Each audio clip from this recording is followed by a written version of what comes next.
Well, would you look at that? Cyberbullying is back. So I haven't been making videos about this whole Hextech Chest fiasco because, to be honest, I haven't been here, and also it's been beaten a little bit to death. But rightfully so. Riot has had a generationally shit run of removing Hextech chests, into removing honor awards, into dropping one of the worst gacha skins with an obscene price tag for the quality. And given their last 12 months of skin releases, that is truly saying something. Yes, everything in this dev update is a short-term win, but I honestly don't believe this is as good as everyone is making it out to be, so let me explain. First, the changes. Hextech chests are back, and they actually have a slightly higher drop rate than before. Previously, I believe the cap was 1 chest per week, so 52 per year. Now they're going to be a part of the battle pass, but you can get 10 per pass. There's 2 battle passes per season and 3 seasons per year. C sub-year is equal to the triple summation of 1, where the first summation runs from S equals to 1S, and the second summation runs from B equals to 1 to B, and the third summation runs from I don't know what any of this means, but it's 60 per year. A chest also now replaces the free battle pass skin, and all key fragments are going to be consolidated into keys. 2 of these chests per act are going to be obtainable through honor. Now, we're bringing chests back through the pass, instead of through champion mastery,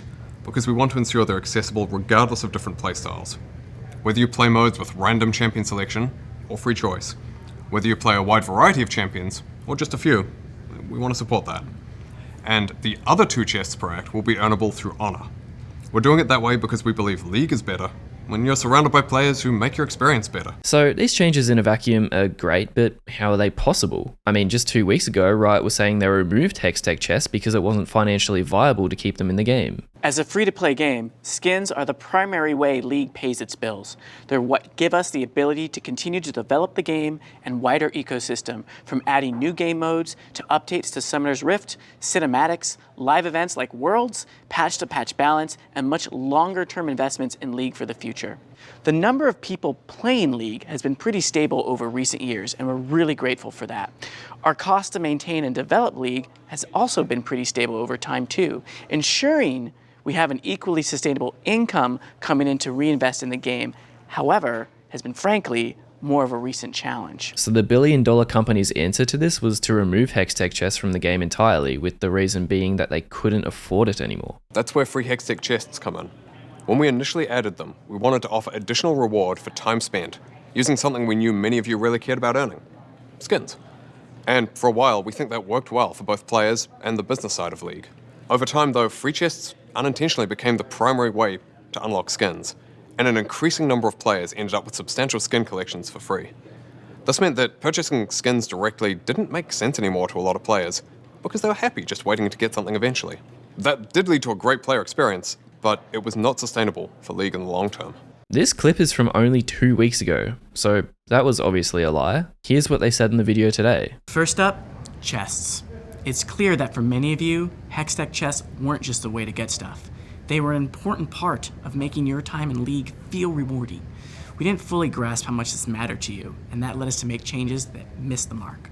As a result, chests are coming back. Starting in Act 2, which is the patch next week, you'll be able to earn up to 10 chests and keys per act. Trying to frame this as we didn't understand how much chests mattered to you while only 2 weeks ago saying we know chests make for a great player experience but we can't afford them is unreal levels of evasion. Although so much of Riot has been laid off at this point that the person accountable for writing competent scripts for these poor guys is probably long gone. God forbid the new finance bro Riot CEO has to take a minor pay cut. So what else is there? Champion prices are being reduced by 50%. A clear problem for newer players especially is building out their champion roster. And for League to continue to thrive long term, it needs to be more accessible. And lowering champ cost is one way to help achieve that.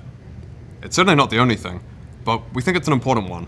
And all the recent discussion about Blue Essence and champion shards has really emphasized that it's something we should be changing right now.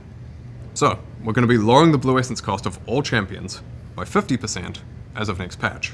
This is actually a good change. I have nothing to say about this. We're going to be delaying Exalted Mordekaiser to take more time to make sure it better delivers on its core fantasy.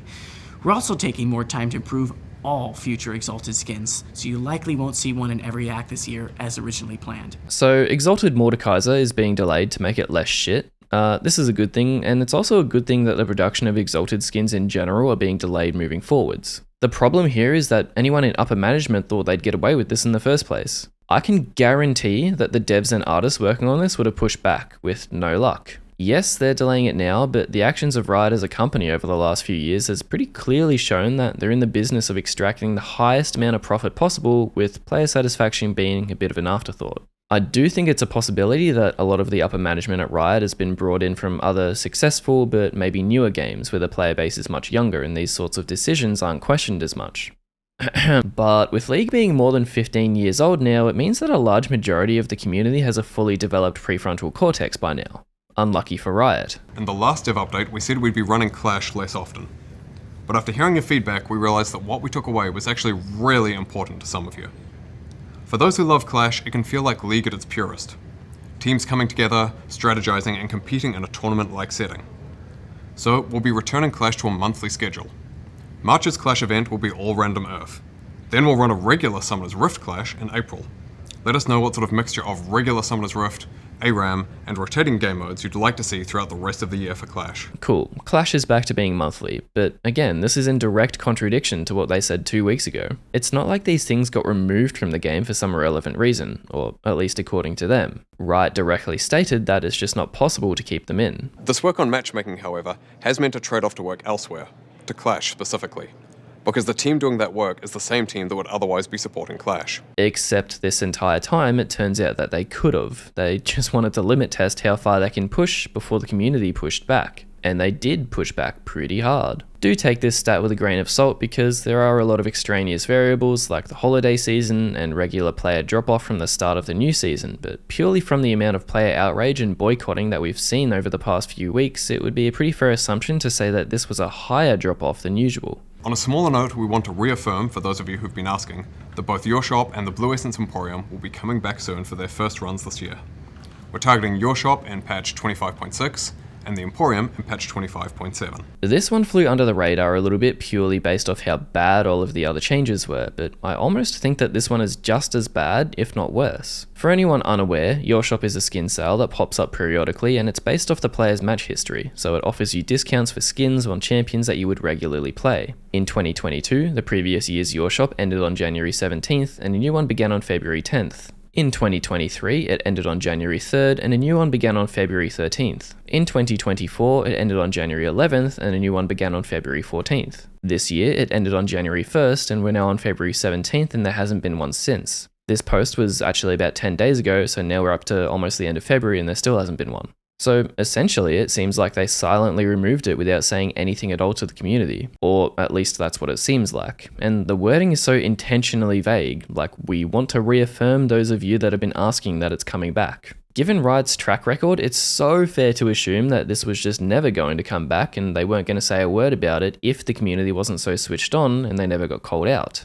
Everything in the latest dev update is good news, but it never should have been a necessary update in the first place. Riot as a company have shown a pattern of repeatedly pushing their limits and seeing how much they can cut without receiving backlash, despite being called out time and time again.